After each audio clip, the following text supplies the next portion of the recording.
Manchester United akan menghadapi Real Sociedad di babak 16 besar Liga Eropa setelah undian hari Jumat. 8 tim yang memenangkan pertandingan playoff sistem gugur bergabung dengan 8 tim teratas dari tabel fase Liga. Kedelapan tim tersebut yakni United, Tottenham, Rangers, Lazio, Athletic Bilbao, Frankfurt, Lyon, dan Olympiakos otomatis melaju ke babak 16 besar berkat penampilan mereka di awal kompetisi. Mereka bergabung dengan Sociedad, Roma, Victoria Pilsen, Bodo Glimt, AS Alkmaar, Ajax, FCSB, dan Fenerbahce.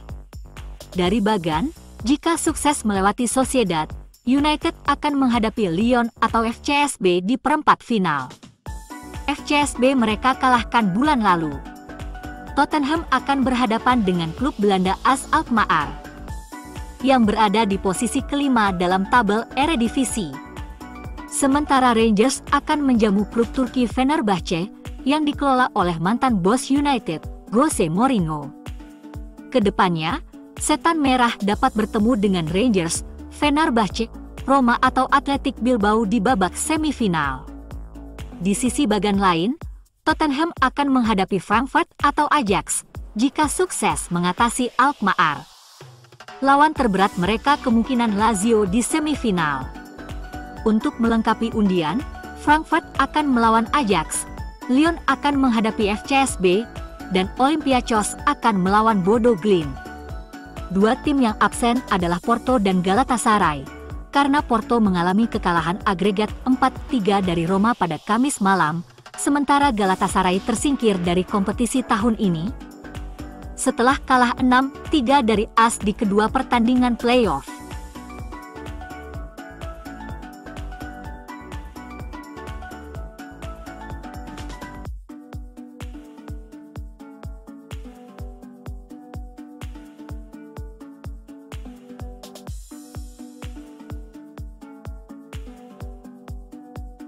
Jurnalis yang dekat dengan klub Bayern, Christian Falk, memberikan beberapa wawasan tentang Bayern Munich yang dikaitkan dengan Antony. Pemain asal Brasil itu menandatangani kontrak dengan Manchester United pada musim panas 2022 dengan harga yang sangat mahal, yakni 86 juta pound. Pemain berusia 24 tahun itu gagal menemukan peran penting dalam sistem 3-4-2-1 milik Ruben Amorim. Oleh karena itu, Antony akhirnya memastikan transfer ke Real Betis. Menariknya, ia telah menunjukkan performa yang sensasional sejak saat itu, menemukan kesempatan baru untuk hidup di klub Andalusia itu. Sejauh ini, ia telah menyumbang 3 gol dan 1 assist dalam 5 penampilannya untuk klub. Namun, kontraknya dengan Betis akan berakhir pada akhir musim, dan Betis tidak memiliki opsi untuk membelinya. Rumor mengaitkannya dengan kemungkinan transfer ke Bayern Munich, yang menunjukkan bahwa ia bisa menjadi pengganti dari Kingsley Coman dan Leroy Sané yang hengkang. Namun, Falk menegaskan bahwa klub Bavaria itu sudah memiliki kesempatan untuk mengontrak Antony dan tidak terlalu bersemangat. Bayern tidak yakin 100% untuk mendatangkan Antony seperti halnya Phil Foden, meski harga keduanya tidak terlalu mahal. Oleh karena itu, masih harus dilihat seperti apa masa depan pemain bertalenta yang kontraknya dengan MU masih berlaku hingga Juni 2027.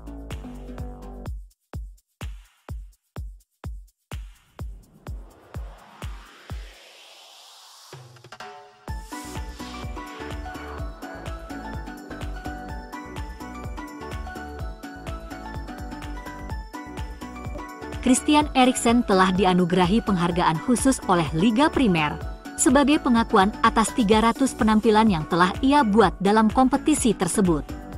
Gelandang Denmark tersebut melewati tonggak sejarah treble century awal bulan ini saat tampil sebagai pemain pengganti melawan Crystal Palace di Old Trafford.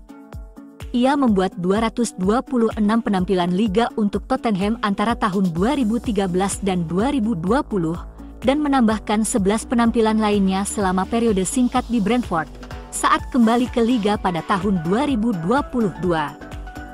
Kemudian pada tahun itu, ia bergabung dengan United, dan telah mewakili The Reds sebanyak 63 kali sejauh ini. Penghargaan khusus tersebut diberikan kepada Christian Eriksen di Carrington pada hari Kamis.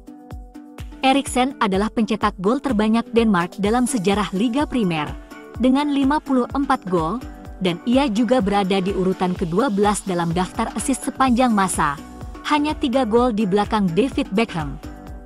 Pemain berusia 33 tahun tersebut sangat bangga dengan apa yang telah ia capai dalam liga terbaik Inggris dan masih menikmati hidup di liga tersebut.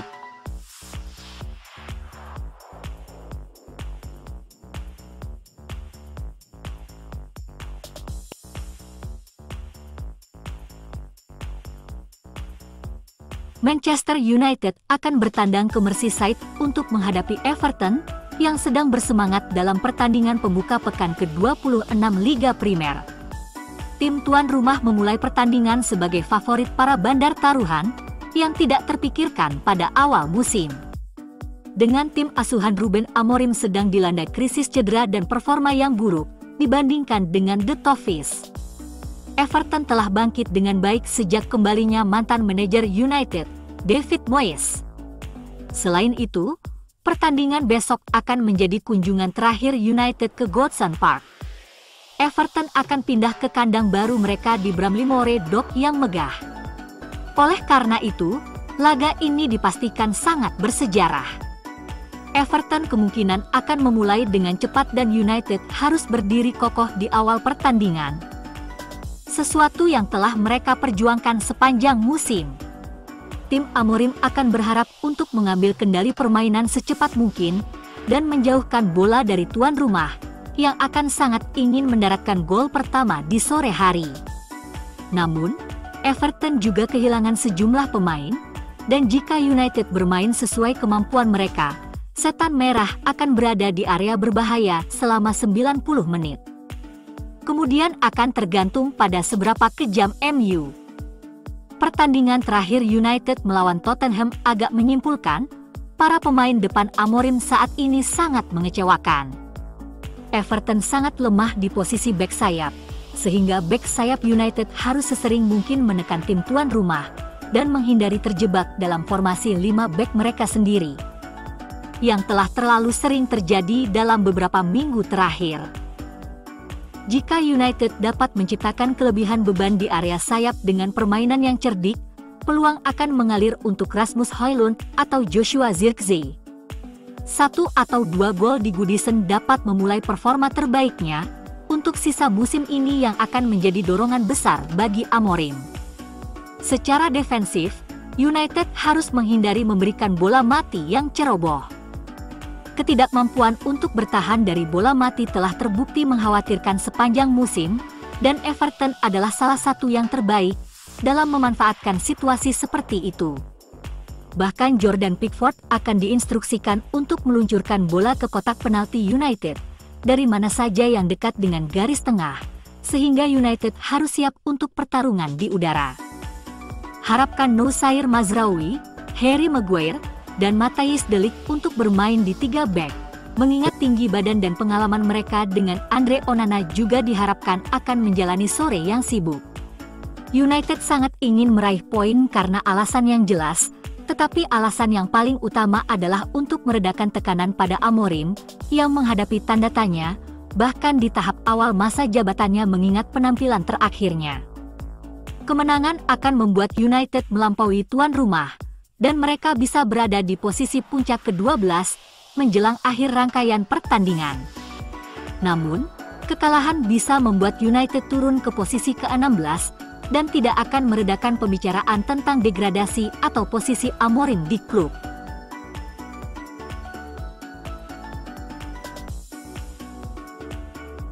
David Moyes menyambut baik kabar terbaru timnya menjelang pertandingan hadapi mantan klub. Manajer Everton itu akan kehilangan 8 pemain inti saat melawan Manchester United pada hari Sabtu. Abdoulaye Doucouré tersedia setelah menjalani skorsing akhir pekan lalu saat melawan Crystal Palace.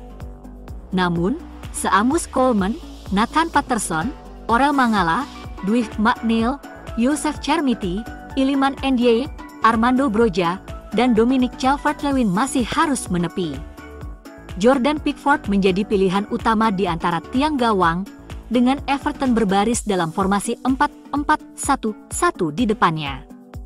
Lini belakang akan diisi oleh Jack O'Brien, James Tarkowski, Jarrad Brandtwaite, dan Vitaly Mykolenko.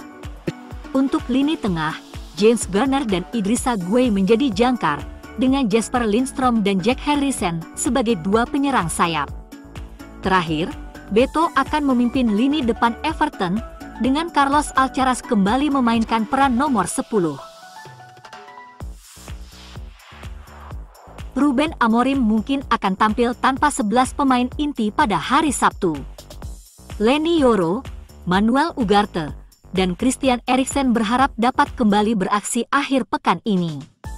Namun, Altay Bayindir, Johnny Evans, Lisandro Martinez, Luke Shaw, Kobbie Mainoo, Toby Collier, Amad Diallo, dan Mason Mount masih harus menepi. Andre Onana akan dijamin di bawah mister gawang, dengan Manchester United berbaris dalam formasi 3-4-2-1. Unit pertahanan tengah akan menampilkan Noussair Mazraoui, Harry Maguire, dan Matthijs de Ligt. Diogo Dalot dan Patrick Dorgu akan tetap bermain sebagai dua bek sayap. Dua sayap akan memberikan ruang di sepertiga akhir dan mendukung bek tengah selama fase bertahan. Untuk lini tengah, Bruno Fernandes harus berpasangan dengan Casemiro di tengah lapangan. Terakhir, Rasmus Højlund kemungkinan akan menjadi ujung tombak serangan Manchester United melawan Everton, dengan Alejandro Garnacho dan Joshua Zirkzee melengkapi tiga serangkai penyerang.